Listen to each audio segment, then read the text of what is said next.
बोलो सतगुरुदेव की जय हो।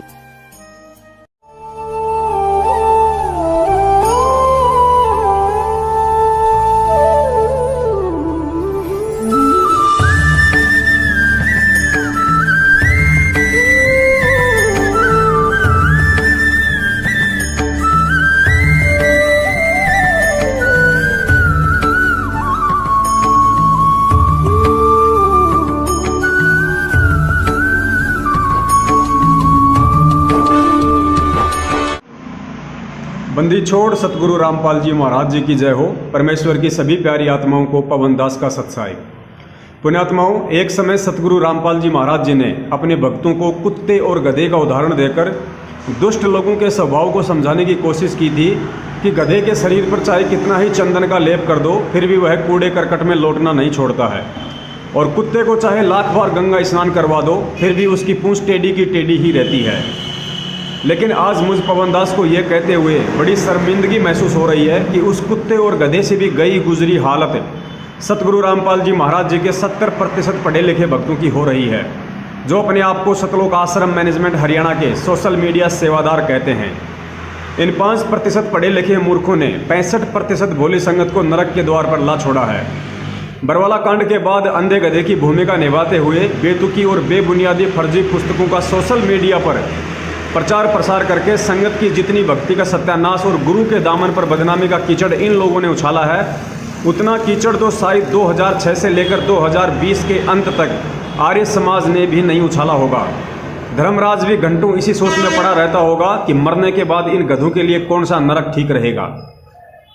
आज दिनांक 17 दिसंबर 2019 की न्यूज़ सुनकर शायद आपके रोंगटे खड़े हो सकते हैं कि इन पढ़े लिखे अंधे गधों के कंधों पर बंदूक रखकर प्रशासन के द्वारा संत रामपाल जी महाराज जी को हिसार में भयंकर यातनाएं दिलवाने और अपनी काल प्रेरित घटिया व छोटी सोच अनुसार यथासंभव उन्हें मानुष समझकर जान से मरवाने की पूरी प्लानिंग सतलोक आश्रम मैनेजमेंट हरियाणा के मुखिया महेंद्र एंड पार्टी के द्वारा रची जा रही है। सर्वप्रथम तो इन गुरु गद्दारों ने बरवाला कांड के समय जजों के खिलाफ भड़काऊ पुस्तकें लिखकर और संत जी को जबरन कोर्ट में उपस्थित होने से रोककर बरवाला में भयंकर नरसंहार और उसी की आड़ में संत रामपाल जी महाराज जी को आश्रम में ही जान से खत्म करने की योजना बनाई थी, लेकिन सफल नहीं हो पाए। सबूत के तौर पर संत जी ने स्वयं मीडिया में बयान दिया था कि मैं छुपा रहा तो बच गया, वरना ये लोग मुझे जान से मार देते। लेकिन 2014 में जब इनकी दाल नहीं गली तो अपनी उस घटिया मनसा को अंजाम देने के लिए अर्थात उन्हें फांसी की सजा करवाने के लिए 2015 के बाद जजों के खिलाफ सोशल मीडिया सेवादारों की एक टीम खड़ी कर डाली। और उन मूर्खों का सारा दिन फेसबुक और ट्विटर पर बस एक ही काम था कि मोदी हाय हाय, खट्टर हाय हाय, अनिल राव हाय हाय, जज भ्रष्ट हैं, जज रिश्वतखोर हैं, फला फला जज के सिर में कीड़े पड़ेंगे, फला जज ने हमसे 8 करोड़ रुपए मांगे। और अंत में इन अंधे गधों की हाय हाय का एक ही परिणाम निकला कि जजों ने संत जी को दोहरी उम्र कैद की सजा सुना डाली, क्योंकि भारतीय संविधान में संतों को फांसी का प्रावधान नहीं है। लेकिन गद्दार महेंद्र और उसकी टीम को तो संत रामपाल जी महाराज जी को आजीवन उम्र कैद होने पर भी संतुष्टि नहीं मिली, तो फिर से इन शेख तकी के वंशजों ने उन पढ़े लिखे अंधे गधों को सोशल मीडिया सेवा के लिए रिचार्ज किया। और 2019 में जज देशराज चालिया के खिलाफ एक बेहद भड़काऊ भाषा युक्त सरासर अन्याय नामक पुस्तक छापकर उसका प्रचार प्रसार करवाना शुरू कर दिया। आपको बता दें, जज देशराज चालिया वही जज है जिसने संत रामपाल जी महाराज जी को उम्र कैद की सजा सुनाई थी। अब आगे का वीडियो ध्यान से सुनने लायक है। जज देशराज चालिया की संत रामपाल जी महाराज जी से कोई दुश्मनी नहीं थी। उसने जो भी फैसला सुनाया सबूतों के आधार पर सुनाया, क्योंकि 4 साल के ट्रायल में सतलोक आश्रम मैनेजमेंट हरियाणा के सभी वकील गद्दार महेंद्र के इशारों पर मुंह पर ताला लगाए हिजड़ों की तरह कोर्ट में चले जाते और बाहर आकर अपने बाप महेंद्र से नौटंकी की फीस ले जाते। तो अब आप ही बताइए कि संत रामपाल जी महाराज जी को निर्दोष साबित करने वाले सबूतों के अभाव में जज और क्या करता। अब मुद्दा यह है कि इन लोगों ने उस जज और न्यायपालिका के खिलाफ सोशल मीडिया पर जो अभद्र और बेबुनियादी आग उगली थी, उस पर जज साहब ने एक्शन ले लिया और सतलोक आश्रम मैनेजमेंट हरियाणा के 282 सोशल मीडिया सेवादारों के खिलाफ मामला दर्ज करते हुए उनसे जवाब मांगा है कि आप लोगों ने न्यायपालिका और मेरे खिलाफ जो झूठा जहर उगला है उसके ठोस प्रमाण पेश करें, अन्यथा अंदर जाने की तैयारी करें। तो पुण्यात्माओं, कोर्ट में जज और न्यायपालिका की भ्रष्टता के खिलाफ कोई ठोस सबूत पेश करने के बजाय इन गद्दार सतलोक आश्रम मैनेजमेंट हरियाणा के अंडरग्राउंड मुखिया महेंद्र ने एक भाड़े का वकील खड़ा कर दिया। उस वकील ने कोर्ट में हाजिर होकर उन पढ़े लिखे 282 सोशल मीडिया सेवा करने वाले अंधे गधों के बचाव में जो भी कुछ कहा है, उसे सुनकर आपको हंसी कम और गुस्सा ज्यादा आएगा कि पिछले 5 साल में हम किन अंधे गधों की पूंछ पकड़कर हरिद्वार की पैदल यात्रा कर रहे थे। सुनिए वकील साहब का जवाब। रामपाल के 282 समर्थकों ने हाईकोर्ट से मांगी माफी। कोर्ट ने कहा हलफनामा दें। सजा सुनाने वाले जज के खिलाफ टिप्पणी वाला पत्र भेजा था। चंडीगढ़ हिसार की जिला अदालत द्वारा रामपाल को 4 महिलाओं सहित एक बच्चे की मौत का जिम्मेदार मान उम्र कैद की सजा सुनाने वाले जज के खिलाफ अपमानजनक टिप्पणी करने वाले पत्र मामले में रामपाल के 282 समर्थक हाईकोर्ट में पेश हुए और माफी मांगी।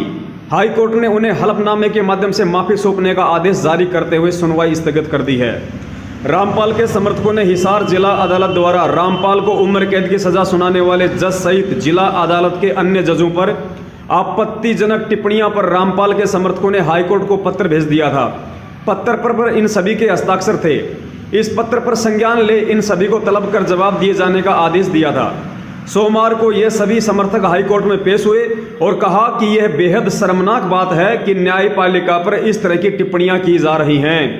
पुण्यात्माओं, ये सभी सोशल मीडिया सेवादार जिनको हम अंधे गधे कहते हैं, इन्होंने खुद वहां पे जाके कहा है कि यह बेहद शर्मनाक बात है कि न्यायपालिका पर इस तरह की टिप्पणियां की जा रही हैं। तो नालायकों, पिछले 3 साल से क्या तुम अपने मामा के ऊपर टिप्पणी कर रहे थे?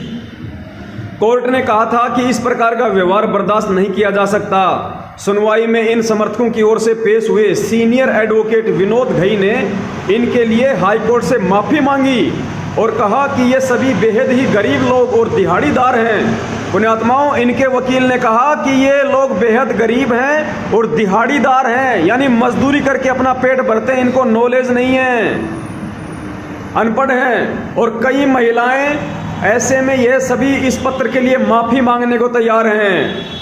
इस पर जस्टिस दया चौधरी एवं जस्टिस मीनाक्षी आई मेहता की खंडपीठ ने कहा कि ये सभी न सिर्फ लिखें बल्कि पत्र माफी मांगें, बल्कि भविष्य में ऐसा ना करने का आश्वासन भी दें। इस पर दोपहर बाद इन सभी की ओर से हलफनामा दायर कर हाईकोर्ट ने बिना शर्त माफी मांग ली और आगे से इस केस में उन्होंने व्यक्तिगत तौर पर पेश होने से छूट दिए जाने का भी आग्रह किया गया। हाईकोर्ट ने हलफनामे में कई खामियां बताते हुए इसे नए सिरे से 3 दिन के भीतर कोर्ट की रजिस्ट्री में दायर किए जाने का आदेश भी दिया है। साथ ही इन सभी समर्थकों को 29 जनवरी को मामले की अगली सुनवाई पर पेश होने को छूट भी दे दी है। हस्ताक्षर करने वाले कुल 282 लोग थे, जिनमें से 2 की मृत्यु हो चुकी है और 1 सड़क दुर्घटना में घायल है। ऐसे में 282 समर्थक हाईकोर्ट में पेश हुए थे।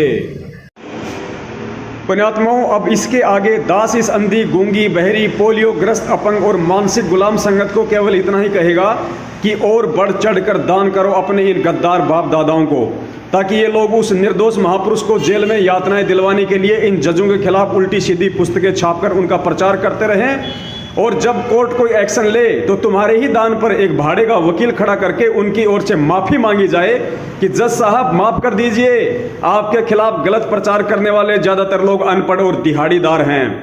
यदि किसी सोशल मीडिया सेवादार की माँ इस वीडियो को देख रही होगी तो 101% अपनी आंखों में आंसू भरकर यही सोच रही होगी कि कौन सी मनुष्य घड़ी में यह कंसरूपी बीज मेरी कोख में पड़ा था, जो आज गुरुजी को बदनाम करने के लिए गद्दारों के इशारों पर कुप्रचार में लगा हुआ है।